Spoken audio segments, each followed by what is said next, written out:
Yes, I'll share the screen. Yeah, I'll share the screen and then we are going to start with the presentation. Dr. Charity Liboro is going to start us off.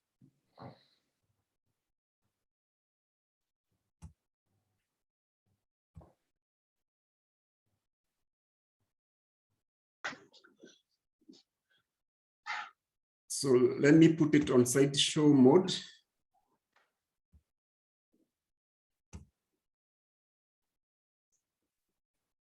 So there we are, Dr. Charity. Yeah, thank you, Dr. J. It's now it's beginning a sensitization and capacity building instead of the overview. Okay, yes. Good morning to some of you, good evening to others. I'm glad to begin now sharing our experiences in our unit, which is entitled Mainstreaming of ESD in Teacher Education, Lessons Learned from Kenyatta University by the team that Ilona has explained that we took the ESD course. First, I'll give an overview of the value of education. We take note that education has a central role to play in the success of global sustainability agenda. Consequently, there is a need to sensitize and build the capacity of key educators on sustainability values. As a result, a group of educators from Kenyatta University who had benefited from the diploma program for sustainable development offered by the Earth Charter and University of Peace endeavored to do that. So today we are going to share our experiences our experiences after the ESD diploma course in terms of sensitization of the faculty members and our community service project. Our presentation is covering 3 themes. One of them is sensitization and capacity building of faculty members. 2, how we have endeavored to mainstream ESD in ESD issues in the curriculum. And 3, we will share our experiences on community outreach activities on sustainability. I'll begin by giving our experiences on sensitization and capacity building of faculty members and students on ESD and Earth Charter. We glad to inform you the meeting that we undertook workshops independently for the faculty members and our postgraduate students. And in total, the workshops were attended by 19 faculty members and 20 postgraduate students independently. In the workshops, although they were independently, our main objective was to sensitize the participants, whether the faculty or the postgraduate students, on education for sustainable development and the Earth Charter. Our specific objectives were to sensitize participants on ESD, 2, to introduce participants to the Earth Charter, and number 3, to coach them on the application of sustainability in their various teaching sub-content areas. The participant expectation during the workshops were to understand the concept of sustainability, 2, to understand how to integrate sustainability in education, and 3, to understand how to integrate ESD in teaching. Then what were the training methodologies that we used? During the workshops, we ensured that the sessions were interactive. Interactive in the sense that we combined theory and practice. First, we would begin by presentations by the facilitators. Later on, we would group the participants into groups and give them some activities, after which they gave plenary presentations, and the sessions would be concluded through question and answer sessions. The training outcomes included the participants were able to integrate sustainability issues in a lesson plan using the Y project 2 that we had taken them through. In addition, the participants were also able to discuss fully the 4 pillars of the Earth Charter, which includes respect and the care for the Earth community, ecological integrity, social and economic justice, and lastly, democracy, non-violence, and peace, and how each of those 4 pillars relate with education. I'm now going to highlight the key challenge that we faced. One was it was really not easy for the members of faculty and teachers to avail themselves from their normal duties to attend the workshop. As a way forward, we resolved that in future, we shall be organizing virtual workshops so as to reach more participants and also for inclusivity. What were the lessons learned during the workshop held for the faculty members and the postgraduate students? One, all the participants were eager to learn more about sustainability and ESD, and they requested for follow-up workshops. We also took note that all the participants and a narrow understanding of ESD as they perceived it, sustainability in the context of environmental concerns, excluding social and economic aspects. We also noted that the participants were eager to engage in integration of ESD and the Earth Charter values in their content areas. And finally, the participants expressed the desire to keep building their capacity on sustainability and ESD. Now I'm going to hand over the baton to my colleague, Dr. Samuel Jeya, to take us through mainstreaming ESD issues in the curriculum. Welcome, Dr. Jeya. Okay, thank you, Charity, and our dear participants. Yeah, after focusing on the faculty and the students, then we also embarked on mainstreaming ESD issues in curriculum, and I'm going to share some of the things that we have done towards that effect. One, I start by making an observation that Kenyatta University is a leading teacher education institution in Kenya and in the region. And we do prepare teachers at different levels, at the diploma level, at undergraduate level, and at postgraduate levels. And we also offer both pre-service and in-service teacher education. So we undertook 2 activities in an effort to mainstream ESD in the curriculum. One is that we were able to develop a course unit on ESD for the Masters of Education program.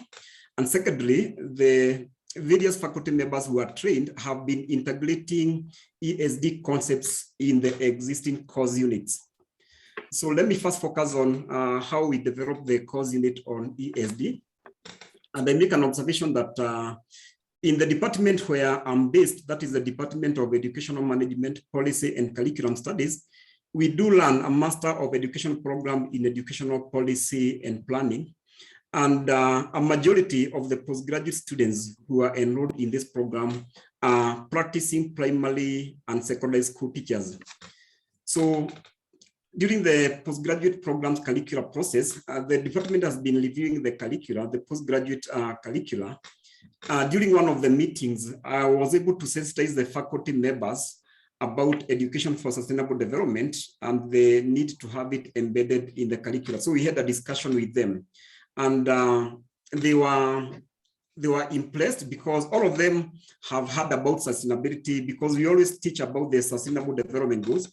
And so they were moved, and so they requested me and my colleague Beatrice Limo, who was also my classmate when we are doing the diploma program, to develop a course unit on ESD to be offered at the master's level by the students taking the Master of Education program. So we managed to develop a course unit which we titled Planning Education for Sustainable Development. And this course unit will be taught in a given semester for a total of 36 instructional hours. after undergoing the university curriculum ratification process. We have developed the course unit, but it's not yet ratified. It's still undergoing the curriculum ratification processes at the university. So when a student goes through this course unit for a whole semester, the expected learning outcomes is that the student should be able to, one, relate the three spheres of sustainability. They should also be able to analyze the relationship between education and sustainability. And they should also be able to apply the models for education for sustainable development. The good thing is that the course unit is broad, and the students will be examined, meaning that they will have to dig deep into sustainability issues. Then, what was the key lesson that we learned? We did learn that the members of faculty are willing to incorporate sustainability and ESD issues in curriculum if they are properly sensitized on the concepts and if their capacity is built. The willingness is there. The key challenge is that, one, the curriculum development process is slow. I'm sure most of you who are working in the universities, you know this. When you are developing a curricula, there are many course units that you are working on. We also have got group dynamics, and then it has to go through various stages of approval, meaning that by the time you develop it and you start teaching it in the class, it could take maybe about 2 years, which means that the students you'll be teaching before then will not have benefited from the curriculum. So the other activity that we did was integration of sustainability issues into existing course units. And like I observed, many of my colleagues who did this diploma on ESD, we have been integrating sustainability issues in the various course units that we teach. Many of the courses that we teach have got an emerging issues section. And that emerging issues section gives the facilitator an opportunity to introduce current and topical topics, and sustainability and ESD is one of them. So we have been able to do that. And I give an example, like there's a course unit that I teach, which is called, it's EMP 815, Planning Education to Meet Societal Needs. And I've been able to embed a topic on ESD in this unit. And so as I'm teaching it, I teach a topic on ESD, and I also examine it. And so the students are exposed to the broader concept of sustainability and also specifically to ESD. And the other members of the faculty are also doing that. So the key lesson that we have learned from this is that it is possible to introduce sustainability issues in the existing course units. And this has, compared to coming up with a curriculum, this has got the advantage of time, in the sense that it does not take a lot of time. You can do it as you are going on, even as you're developing the curricula, you can do it. So this is a key lesson that we have learned, that with the existing course units, you can be able to introduce sustainability issues, meaning that your students start to benefit immediately. So we move to the next level, which is community outreach activities. And I invite Madam Boyd to give an overview before giving the baton to the others. Madam Boyd. Sorry. Good evening, everybody. This next session is on community outreach. And the university has 3 core functions. These are the teaching, research, and community service. And members of the faculty also engaged in community outreach activities meant to promote sustainability and principles of the Earth Charter. So we highlight the 3 activities in the next unit. Welcome, Charity. Oh, this is Dr. Ferista. Dr. Ferista Juguna. Yes, this is Juguna. Thank you, Lillian. And good evening, everybody. Now, after we had took the diploma course, I really felt tweaked to do something about the youth and food production. And I approached one of the schools, Moi Primary School, to see what could be done. And when I went there, the school, myself and the principal, the head teacher, approached Kenya Agricultural and Livestock Research Organization, which is nearby there, to assist the school in doing this project, in having the club. So Carol actually provided the school with gunny bags that had been perforated to start their work in the club. Now the bags were prepared for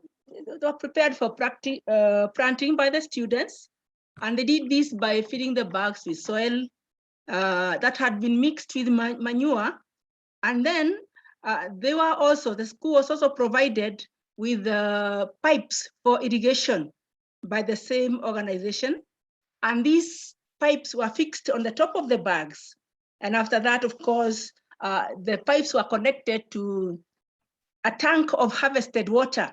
There was no flowing water, or rather it was little, but so they used what had been corrected. And of course, the seed beds were done on the top of those sacks, and the water ensued. And after that, of course, the seedlings that sprout out and grew were transplanted into the holes, the perforated holes of the gunny bags by the pupils themselves. And they started growing the vegetables, and you see a photograph at the end. Now, once the vegetables were ready, then they were harvested by the students, and they were taken to the kitchen, which they used for their lunchtime meal. And the pupils, of course, continue to take care of the garden during the lunch break and during club time. Now, what did they learn? One, preparation and mixing of manure, that you don't just plant on bare soil. And then the issue of watering the soil and the sacks and planting. They learned the responsibility of taking care of the sacks that had been given. Then there was a healthy competition among the students, the pupils, on producing the best vegetables, and they were getting awards from the school on the production. They also learned time management. Note that there was not much time allocated to the students, so they did it. I said they did it during lunch break. After they ate, they went to check on their garden. They also they learned food production with limited resources, noting that this is a school in town, and therefore that's why they were using the gunny bags. And also using harvesting, the issue of harvesting water. Now, yes, we talked about the utilization of the small pieces of land that this school, because the school was in town, is in town. Now, some vegetables, some of them which did not come out very well, the students used them to feed rabbits so that there was no waste. The students ate the better part, the other parts were eaten by the rabbits, and the refuse from the rabbits were used as manure on the vegetables. The school has been named as a center of excellence in the sub-counties, and other schools are actually encouraged to emulate what the school is doing. The ESD club is actually also in line with the impact of this, is in line with the competence-based curriculum, a new curriculum system that we have started here in Kenya, which is 5 years old now, and which actually emphasizes creativity. And it's also in line with the 4 agenda by the president on food security and promotion of health, housing, and infrastructure. We also, the other impact is that there is now a garden for the agriculture teacher to use in the demonstrations in their classes. Now, my primary school has therefore become a showcase in the country, and we are hoping that it will spread all through the county. So there are some challenges. Of course, one of the challenges is when a head teacher is transferred, it is possible that they're not going to support the club, the project, because it also needs a little money, although the students are making their own money. There is also the feeling that I felt that the patron was doing much more than they expected to do in school. However, she had accepted to do it. Some parents might also feel that their children should not go to do such jobs. And this is part of that garden. Beyond, you can see some bags which are being prepared also for more planting. I'll now hand over to my colleague, Charity, to talk about segregation of plastics from the other wastes. Thank you. Thank you, Dr. Njuguna. And now I'm going to share my experience on how I've influenced my neighbors to segregate plastic from other wastes. I take note that undertaking diploma in ESD was the best decision that I ever made. The knowledge and skills and attitudes on sustainability that were acquired through the ESD diploma made me to really have another look, to always look at life and everything in life with a sustainability lens. As a result, I would say that the course sparked my passion for a clean and healthy environment. Taking note that in Kenya, waste management and especially plastic is a menace that needs to be taken into consideration. As a result, from June this year, in partnership with a neighbor who works at a recycling plant, we began a drive at the household level, which is one of the sources of plastic that end up into the dump sites in Kenya. We communicated the idea of segregating plastic from other wastes via a WhatsApp group that is shared by the 20 households. And I would say that the response in support was actually overwhelming, meaning that people or the neighbors were really ready to begin segregation of plastic or responsible depositing of waste. As a result, my neighbor now provided black paper bags for depositing the plastic, since we use other colored paper bags to dispose other wastes. And immediately the households embraced the idea and they began segregating plastics from other wastes for safe disposal. In return, my neighbors still organized in such a way that the plastic that have been segregated, the hand plastic, once they are weighed, then we are paid at the current market price, and the proceeds actually go to charity. The key challenges that we face in this endeavor includes plastic containers, or the neighbors are still segregating plastic containers with the food when they are dirty, which is a health hazard. Also still, some households are still not segregating the plastic, but they are disposing everything together. To mitigate that challenge of dirty plastic containers and the households still depositing plastics with other wastes, then we have endeavored to sensitize the household on the need to rinse the food containers before they dispose them. In addition, the communication or sensitization still WhatsApp is ongoing to inform or to create awareness on why they should continue segregating plastic in the black plastic bags. What are the lessons learned in this endeavor to segregate plastic, to segregate plastic from other wastes? The neighbors are willing to responsibly dispose the plastic bags as a way of ensuring environmental sustainability. In addition, we are actually earning some money from safe disposal, which are going to charity. I also take note that recycling of recycling of waste is a practice that is addressed in the Earth Charter, Pillars 1 and 2. The way forward, we've decided that once our neighbors are all actually separating the plastic from other waste, we will scale up the idea to other estates in the neighborhood. Now I'm going to hand over the baton to Lillian Boyd to take us through production and the use of organic manure tea, liquid fertilizer. Thank you, Charity. The production and use of organic manure tea, liquid fertilizer was actually inspired by the fact that the soils are getting really depleted and worn down.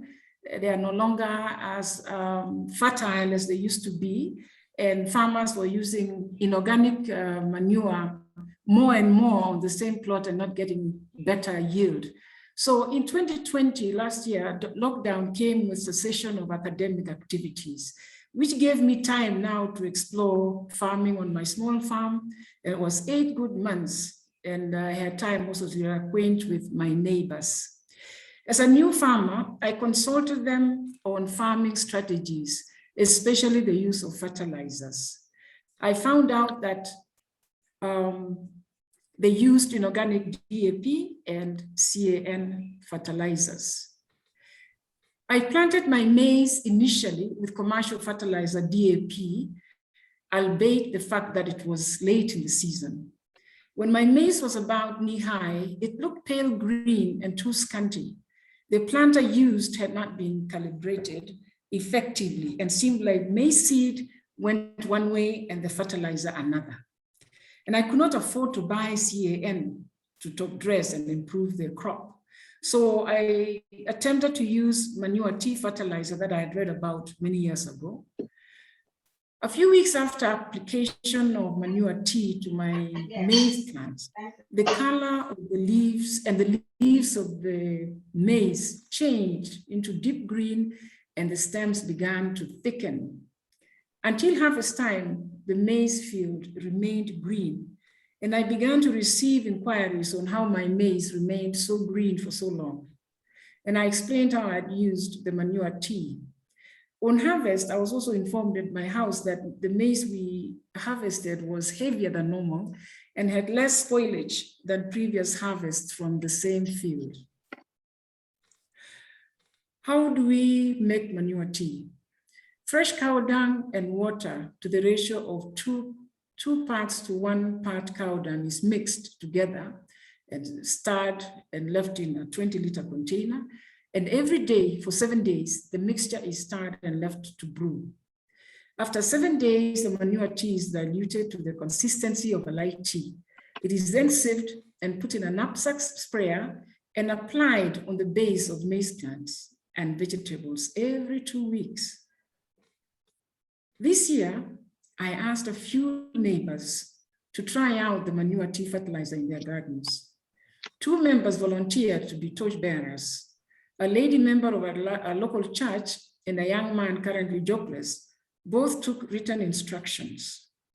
The church lady used the strategy and was very successful, but her church group failed because they did not follow instructions diligently. The young man and his group reported 90% success. Feedback from farmers. Farmer interests on the use of manure tea was piqued. They also, there were some farmers who did not use manure tea consistently did not realize the satisfactory results. This is, however, a practice, a sustainable practice, because most farmers have a cow or 2 to get manure from. There were key challenges, however, especially if a farmer didn't have a cow or goats or sheep, they would not get the cow dung, the dung to use to make the fertilizer. And it could be a challenge if the farm is large, because there are not many people working on the farm nowadays. There's only 1 or 2 people, and it's labor intensive. And the last of these challenges was the inconsistency of the making of manure tea and the infrequent use that may give poor results. Lessons learned were that farmers were convinced that the manure tea is a viable fertilizer and easy to use. and used it to make rather, vegetables were found to be more vibrant than those without manure tea application. They were also heavier when weighed.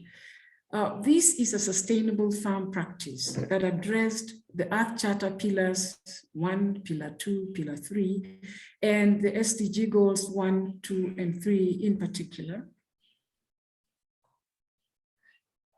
What's the way forward? Farmers have promised to start farm preparation early and use manure tea more consistently. There is also a need to introduce formal training on agricultural practices, which would also help motivate them in case they get lazy to use the practice. There's also a need to scale the practice to the local K-Teach Dairy Cooperative Society, which is an entity, a community entity, and to bring on board the government local agricultural extension officer and have a practice or introduce a practice of soil testing as a going concern on all farms, because the problem is the poor soil.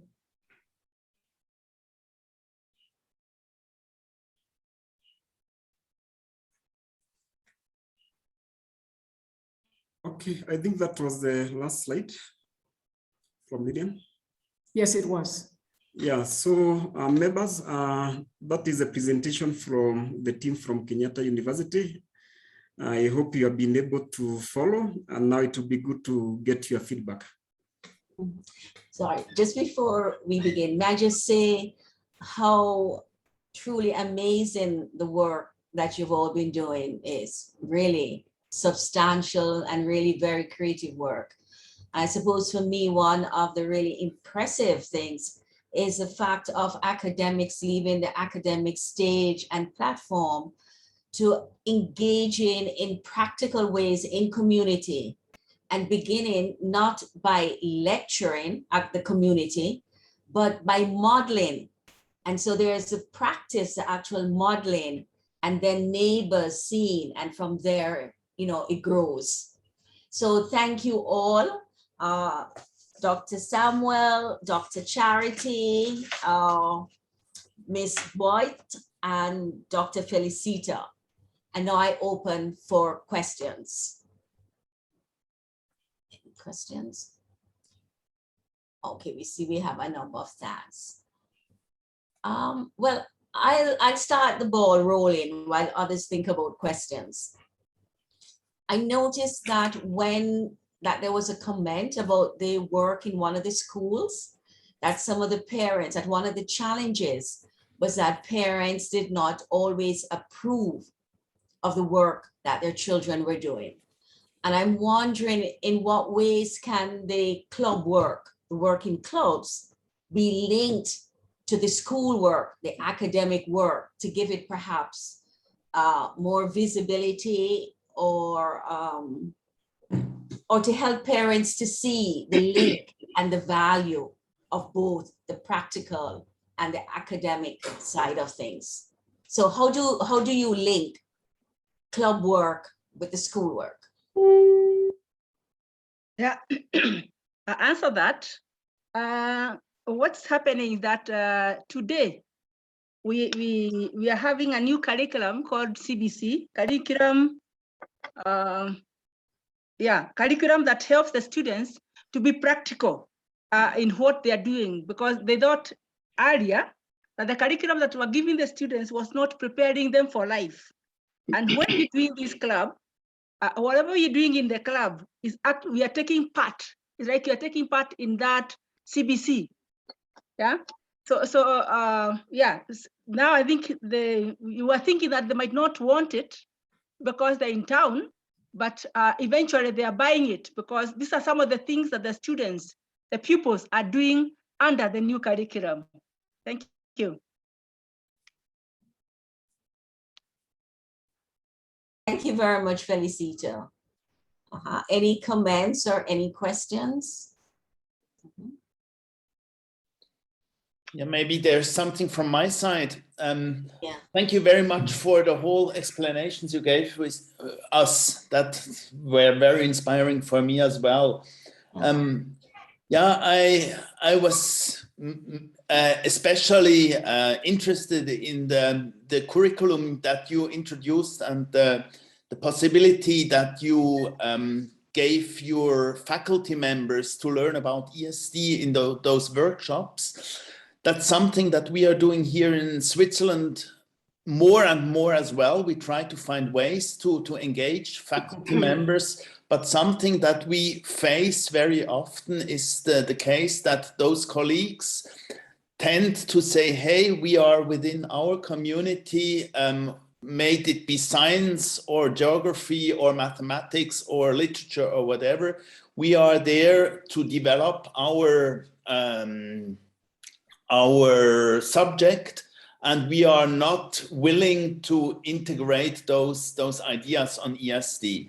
What we did at our university 2 weeks ago was that we introduced somebody from Germany that just explained how they are doing it elsewhere. That was something that was quite successful, but we realized that us as specialists for ESD have some problems to cope with our colleagues. Is that something that you realized as well, or do you have some recipes that I could take over how to deal with that? Okay, Stefan, thank you for the question. I think I could respond to that. I think we did not have any challenges with our colleagues because after we underwent the diploma program, we came and shared with the members, with our colleagues, that we have gone through this program and it is quite helpful.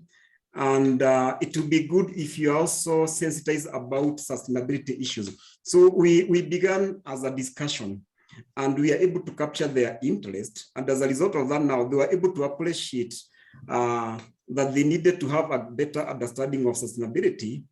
And they were also able to appreciate that they also need now to start in building sustainability issues into their programs. So I think the approach we used was, I think it was a friendly approach whereby we are talking to them one-on-one. And so they were able to buy into the concept. And then once they bought into the concept, then it was very easy for them now to buy the whole idea and be able to move on. Okay, yeah. Thank you very much. Thank you. Yeah, that's great. The idea that you talk to them one-to-one is probably a very successful and good way to do it. Yeah, thank you. Okay. Thank you, Samuel. I see we have a question from Therese. Dr. Ferguson, will you please go ahead? Yes, good morning, colleagues. Apologies, I stepped away for a moment. I think Stefan may have asked my question, but just in case, I will raise it again. It's really two questions, please. The first is about the workshops that you indicated you had carried out with colleagues. And I think one of the constraints or challenges I recall you mentioning on the slide was individuals having a difficulty taking time out of their kind of already packed faculty schedules to engage with the workshop. And so I was just wondering how you address that to get the take up and the buy-in, which you obviously seem to have garnered. So that was my first, and then I'll ask the second after.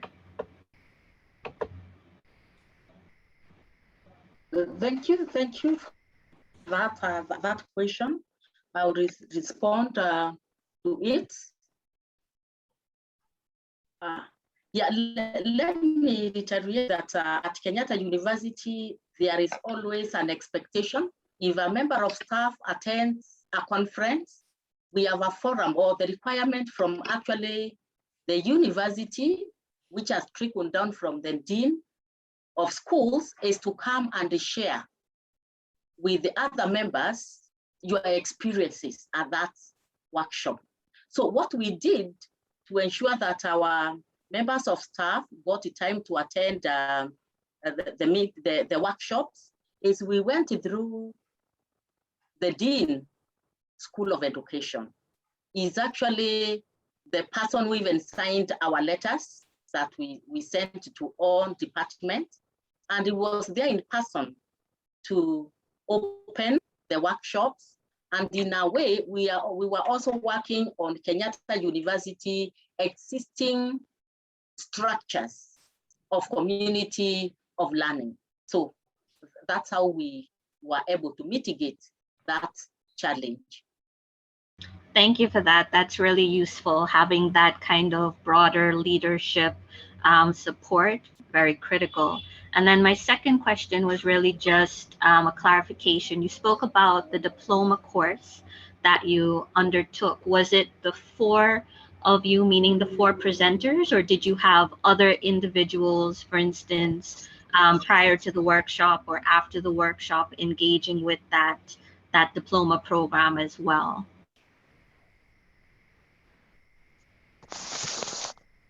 I will still take that for the course for the ESD diploma in education. We were actually 6 members of staff. The 4 of us who are presented here, and then there is Beatrice and Dr. Kibara, who is not present. And as a team, we did the sensitization of the faculty members and the students. Okay, thank you so much. I just want to echo the other comments. This was really fascinating. I am involved in similar work at my university, and I am once again re-energized and re-inspired by what you and your colleagues have shared. So thank you so very much. Welcome, thank you too. Yeah, but I could also add that after we did our course, I think we did our course in 2019. The following year, I think 2 of our other colleagues also joined the cohort that followed the following year. So you are able to sensitize them about the usefulness of the ESD course offered, and they were able to join, I think 2 other colleagues. Thank you. Thank you, Samuel. There is a question from, is it EB70 about the website? Would you like to go ahead, please?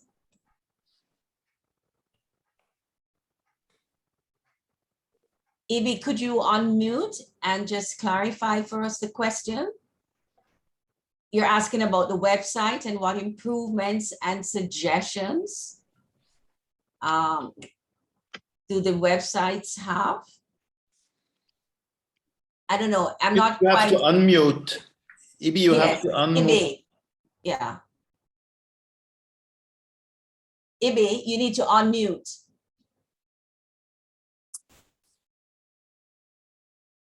Ibi has mentioned a website that deals with global volunteers.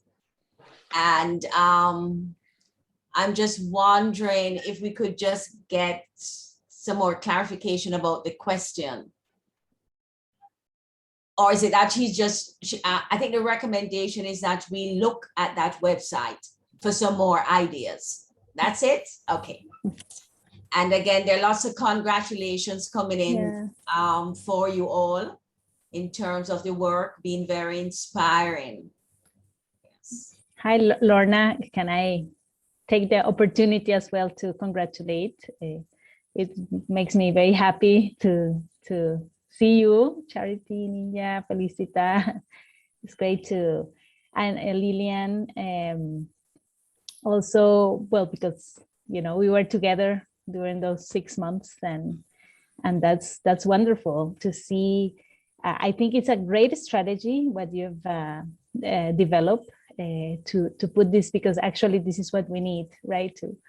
To promote ESD in this institution and to spread the word. This type of strategies that you've developed on generating more capacity building, sharing what you are receiving as well, and that is wonderful. I understand the challenges which you've shared. Everybody's so busy on the curriculum, developing the curriculum. What was saying that it's a long process, but I wonder, is that process of developing the ESD course is taking place even though it's slow? Is that what is happening in Kenyatta University.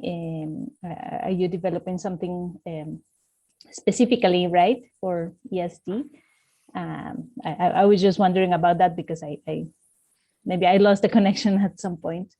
And also I was wondering, like, what was there something from the courses from the diploma program that helped you the most? Maybe if you can identify something that is helping you more to put this strategy in place, like this strategy in your university, in promoting ESD throughout the university. So I was just wondering about that.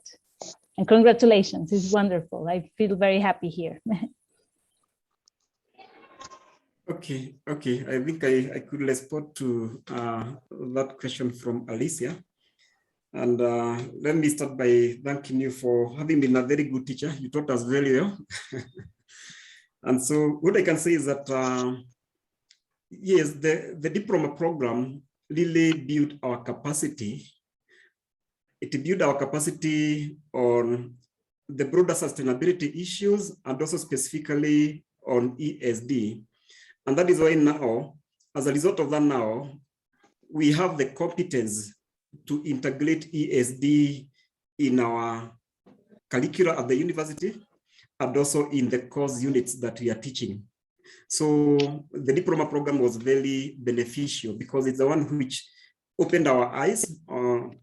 It's also the one that gave us the competence. And so we have the skills now to integrate that into the curriculum and also into our course units. The other question is, maybe you said that it was not very clear when you said that we are developing a course unit. Like I said, we at Kenyatta University, like I mentioned, we do teacher education. We have got diploma programs, we have got undergraduate programs, and we have got our postgraduate programs. So what we did, because you have to start somewhere, my department, the Department of Educational Management, where I'm based, is currently reviewing its postgraduate curriculum. And so we feel that that gave us a good entry point to introduce ESD, because when you are reviewing the curricula, you have got a good opportunity to introduce something new. And that is why we took advantage of that. And we are able to talk to our colleagues. We sensitize them about sustainability at the ESD, and they bought the concept and they said, yes, that sounds to be a very nice thing. We could have a course unit to be taught in a semester focusing on ESD.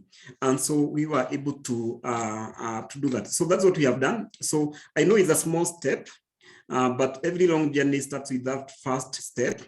So I know that's it's a small step, but we feel that it's going to have an impact, because the moment that curriculum is ratified, and there will be that one unit on ESD at the master's level. And like I said, our students, 90% of our students are either primary school teachers or secondary school teachers. It means that once they go through that, at least they'll have some basic knowledge on ESD, which you expect that when they go back to their schools where they teach, they are going to cascade it to their learners. So it's a small step. There's a lot that needs to be done, but we have to start somewhere in a small way. Yeah. I'd just like to read a message from Miriam, who is Director of Earth Charter and helps with Alicia, works with Alicia to organize the diploma, the online diploma in ESD. And she says, hello, I just want to express how happy I am to hear your presentation and see how this effort is evolving. It is great to see that you have been exploring ways to incorporate it in curriculum, in the teacher training and the community outreach work of your universities. It was very clear in your presentation. And she actually says as well, actually, you're not just exploring ways, but you are making it happen. I know we have time, I think, for a final question. There's one from Professor Kanu, and I'm going to ask Professor Kanu to go right ahead with the question. Well, thank you so very much. It is not a question so much as a comment, a commendation. And so I show you that I have picked up a number of ideas that I could try in my own location, particularly the idea of integrating ESD into the diploma programs of our university. It's a good means of getting it into the community as a community-based outreach. I commend you and I congratulate you. It's a brilliant idea. Well done. Thank you very much, Professor. And I think this is our final question given our time. Father Anthony is asking, can you give an example of topics in the curriculum of ESD, which was prepared for the students?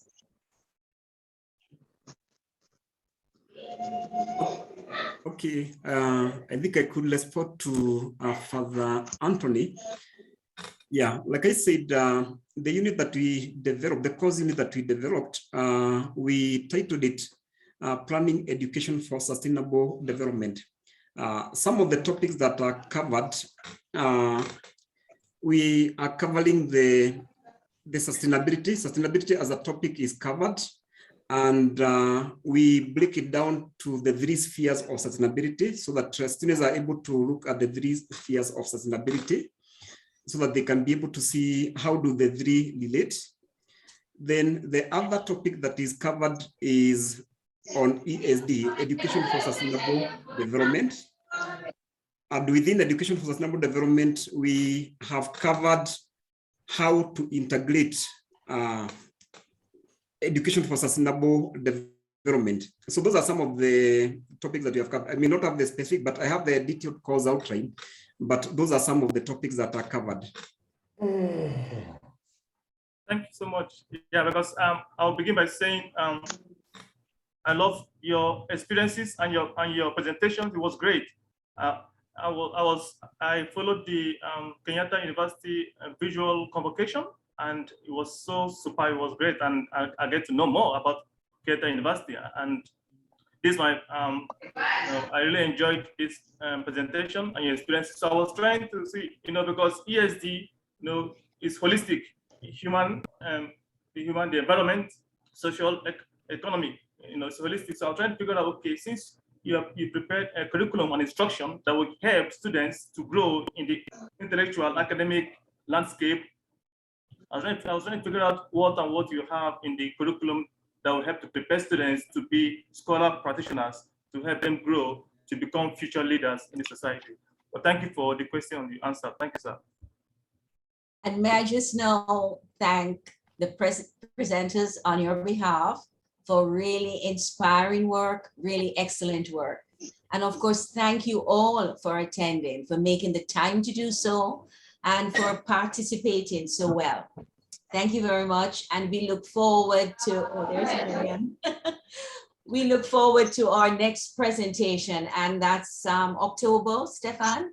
And I think, Stefan, you're presenting. Yes. So I will present about our experiences here in introducing ESD into geography education on secondary 1 level. Okay, so we look forward to that. So thank you again, everybody, and enjoy the rest of, is it day, evening, night? Okay, bye-bye. Okay, thank you too. Thank you, everyone. Thank you, Miss. Thank you very much. Yeah. Bye. Thank you. Thank Bye, you. bye. Thanks so much. Yes.